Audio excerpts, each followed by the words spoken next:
En la ciudad de Cuenca el periodismo se venía ejerciendo de manera sistemática y continua desde 1828, con las publicaciones del Eco de la Suay, como ya Edison lo ha reseñado, y de Fray Vicente Solano, y también el Perogrullo, un periódico de esa misma época.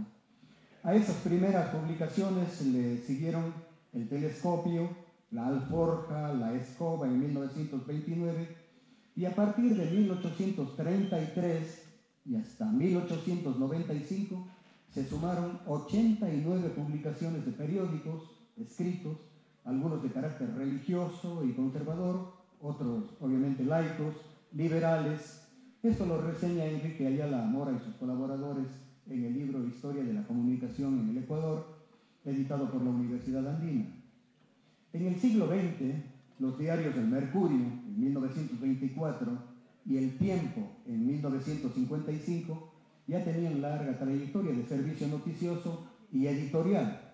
Igual, las radioemisoras locales en frecuencia de amplitud modulada y frecuencia modulada mantenían espacios informativos y noticiosos con periodicidad y cotidiana, además de dos canales de televisión, Canal 5 y Canal 3, adscritos a empresas de radiodifusión. Dejamos constancia de la corta duración del Diario Austral, que inició publicaciones en el año de 1987 por una iniciativa editorial de prensa y radio auspiciada por empresarios, entre otros Enrique Mora, Vázquez, Henry El Juri, Marcelo Herrera y Gastón Ramírez, con la gerencia y dirección de las hermanas Rosalía y Claudia Arteaga, quienes también tienen un desempeño político y educativo en el país. De esa iniciativa y su posterior consecución y desarrollo, explicaré el proceso histórico de evolución cronológica de la carrera, demarcada en 5 momentos o hitos bastante singulares y yo considero también específicos. Los inicios de la formación en 1971 y 1972, la multiplicación de interés por la carrera entre 1888 y 1992, el momento histórico que me tocó estudiar la carrera de periodismo. La irrupción de Internet en el advenimiento del nuevo milenio, en el año 2003, las reformas exigidas por la Ley Orgánica de Educación Superior, la LOES, y la Ley de Comunicación, la LOC, del año 2013, y el quinto momento histórico, las transformaciones necesarias en la actualidad ante la presencia de la inteligencia artificial. Ya ni siquiera es inminencia, ¿no? Está entre nosotros, llegó para quedarse, y las tecnologías de la información. El punto 1, les ruego soportarme unos minutos para explicarles el punto 1, quizá es el que mayor interés despierta, dado que se remonta al siglo XX, básicamente, ¿no? El primer momento que se recuerda es la iniciativa de la Facultad de Jurisprudencia, por motivación de su decano, Hugo Ordóñez Espinosa, en abril de 1971, solicitó al Honorable Consejo Universitario considerar la posibilidad de crear una carrera de formación en periodismo. En dicha petición se sugirió que esos estudios se pudieran encargar a los profesores de las facultades de Economía y de Jurisprudencia. La Universidad de Cuenca decidió ofertar estudios de periodismo y que consideró que lo más apropiado era delegar esa función a la Facultad de Filosofía, Letras y Ciencias de la Educación, que para entonces, el año de 1971, dicha facultad, desde su reapertura en el año de 1954, por iniciativa de Francisco Álvarez González. Este es un personaje muy singular, es un joven español exiliado de España, alumno de Ortega y Gasset, ¿no? Dicen que es de sus alumnos predilectos. Llegó exiliado al Ecuador, llegó a Cuenca, se encariñó con Cuenca, tuvo su familia aquí y volvió a crear la Facultad de Filosofía y Letras en la Universidad de Cuenca, que había tenido una espera de muchos años desde la creación de la universidad en 1867. Además, había desarrollado programas de estudio en filosofía, literatura, historia, geografía, matemáticas y física. Eso ofrecía la facultad y así es como se procedió. Se estableció una primera oferta curricular para la carrera de periodismo en la que se resaltaron los estudios de lengua, literatura, derecho, economía e historia como ciencias humanísticas básicas, y las asignaturas de especialidad apuntaban a los requerimientos e innovaciones técnicas, mecánicas y electrónicas ¿de qué? De la prensa, de la radio, de la televisión y el cine. Cuando corría el año de 1972, el país se administraba bajo el último régimen de dictadura militar. Felizmente, la menos cruenta de las que en esa época, gris, se impusieron en Latinoamérica. Pese a esta situación, en Quito estaba creada la sede del Centro Internacional de Estudios Superiores de Comunicación para América Latina, la CIESPAL, en el año de 1959. Y ya se ofrecían estudios de periodismo en la Universidad Central de Quito en 1954, en la Universidad de Guayaquil en 1946. Esto lo reseña Villarruel en una publicación del año 2023. Sin embargo, como remarca también un autor de Pilca en el año 2020, los estudios sistemáticos de periodismo dentro de una cátedra ya se ofrecieron desde el año 1938. Las escuelas de periodismo en el Ecuador, en la ciudad de Quito y Guayaquil, fueron creadas por decreto legislativo de la Asamblea Constituyente del 8 de marzo de 1945, en el gobierno del presidente José María Velasco Ibarra. El 29 de julio de 1981, la Universidad Católica de Cuenca también creó su carrera de periodismo y lo hicieron sucesivamente. En su oportunidad, la Universidad de la SUAY en el año de 1989 y la Universidad Politécnica Salesiana en el año 2000, junto a la oferta de estudios de comunicación de la Universidad Técnica Particular de Loja, en modalidad a distancia, sumaron 5 las instituciones de estudios superiores que formaban y forman periodistas y comunicadores en la ciudad de Cuenca. En la Universidad de Cuenca, de manera particular, de las primeras promociones de egresados, fueron seleccionados profesores titulados en periodismo como Marta Cardoso y Bolívar Ávila, que complementaban una planta docente que también se correspondían a la literatura, como el caso de Efraín Jara, los escritores Felipe Aguilar, María Augusta Vintimilla, y de jurisprudencia como el profesor y abogado Edgar Tamayo, de economía Hugo Dután, entre otros profesores. Se incorporaron también profesionales como Josefina Andino, Elton Resende, situación que motivó que la docencia en el área sea una más de las opciones y aspiraciones de desempeño profesional. Esto aportaba al mayoritario interés de los periodistas en ejercicio y desempeño en los medios tradicionales y en las recién creadas oficinas de relaciones públicas e institucionales, en especial en las delegaciones del sector público, como la Gobernación, el municipio, INESEL, el CREA, el Instituto Ecuatoriano de Seguridad Social, entre otras, con tanta relevancia y compromiso social. Dada la coyuntura política e ideológica, fue inevitable el resurgimiento y continuidad de agremiaciones de periodistas. En 1970 se iniciaron las gestiones para contar con una ley de profesionalización de periodistas. En estos cabildeos, en las provincias, se constituye la Federación Nacional de Periodistas, la FENAPE, que en Cuenca tuvo su núcleo provincial en el año de 1977, presidido por Antonio Lloret Bastidas.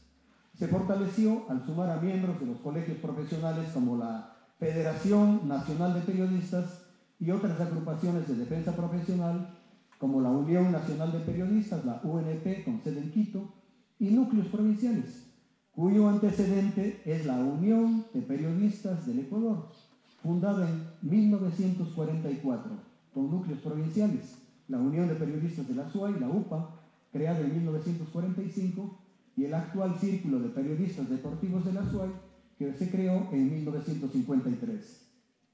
En Cuenca, lo recordaba más bien Antonio Lloret Bastidas, y lo consignó en un libro publicado en 2005, se creó el Sindicato de Escritores y Artistas de la SUAY, dirigido por el periodista César Andrade y Cordero. ¿En qué año? 1938. El núcleo de la SUAY, por tanto, de la Unión Nacional de Periodistas, se constituye en 1945 con periodistas como Julio Abad, Tomás Quintanilla, Hugo Ordóñez, Antonio Cardoso, entre otros. Antonio Lloret precisa que en octubre de 1957 se creó la Unión de Periodistas de la SUAY.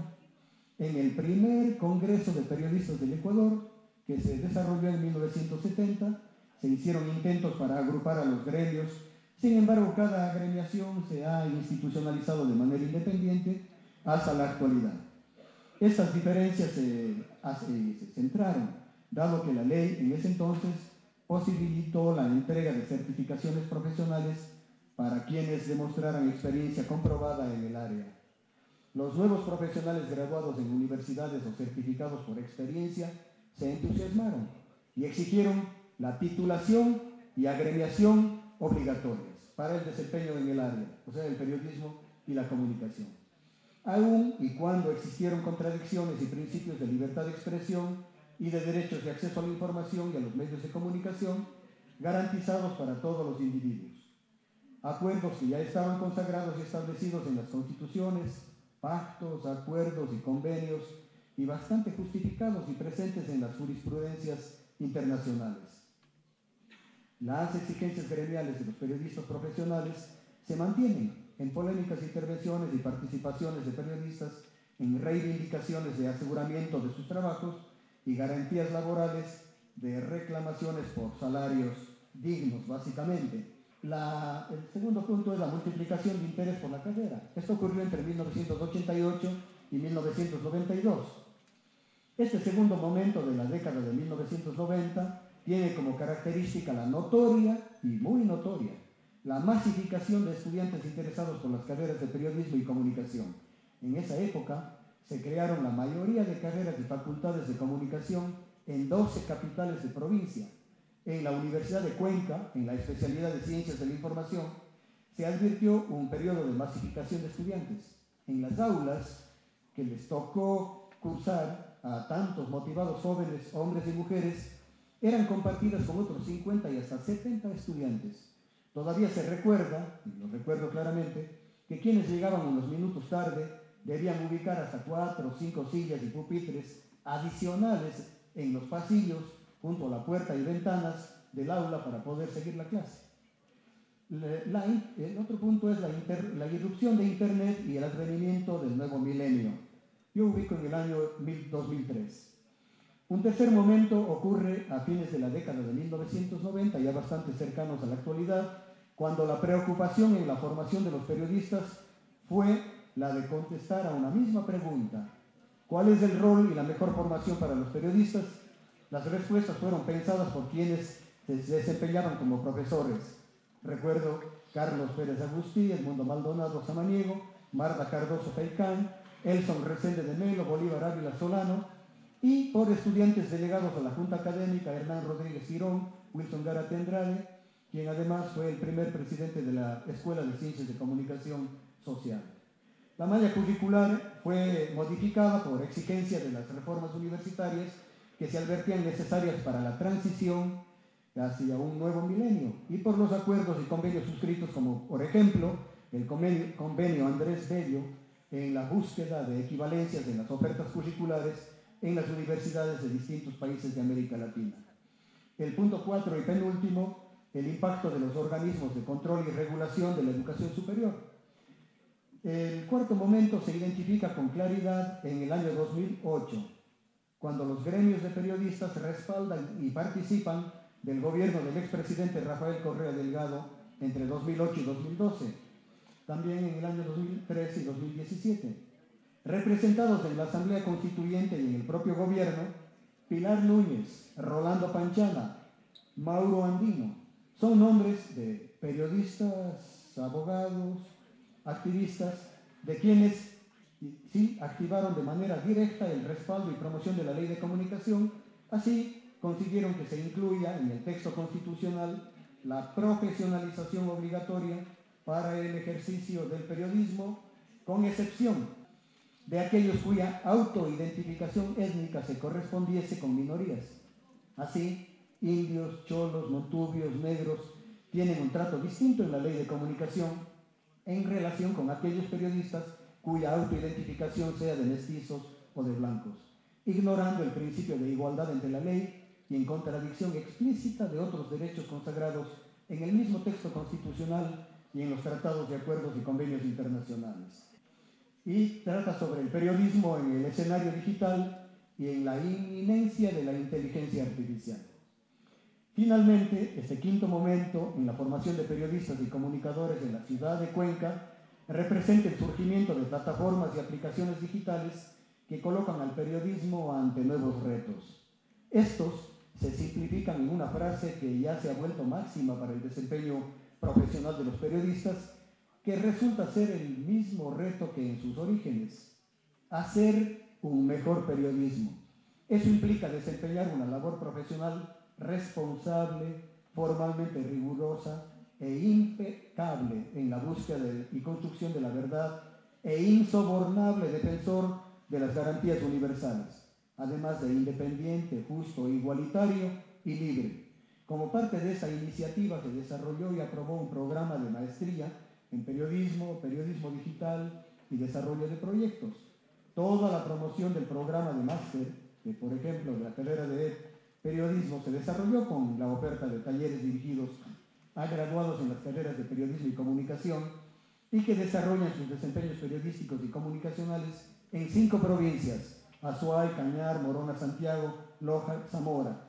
Los contenidos de los talleres se centraron en temáticas de la transición del escenario analógico al digital, la descripción de los actuales ecosistemas en los escenarios digitales de Internet y las redes sociales, de la necesidad que representa el soporte de las bases de datos para el desempeño centrado en su utilización, llamado periodismo de datos, y, desde luego, en la utilidad que representa la herramienta de la inteligencia artificial en sus varias ofertas y sus vastos campos de incidencia, cada vez más precisos, mismo que ha influenciado en la búsqueda de datos y la cada vez mayor posibilidad de publicar en plataformas digitales. Muchas gracias por su atención.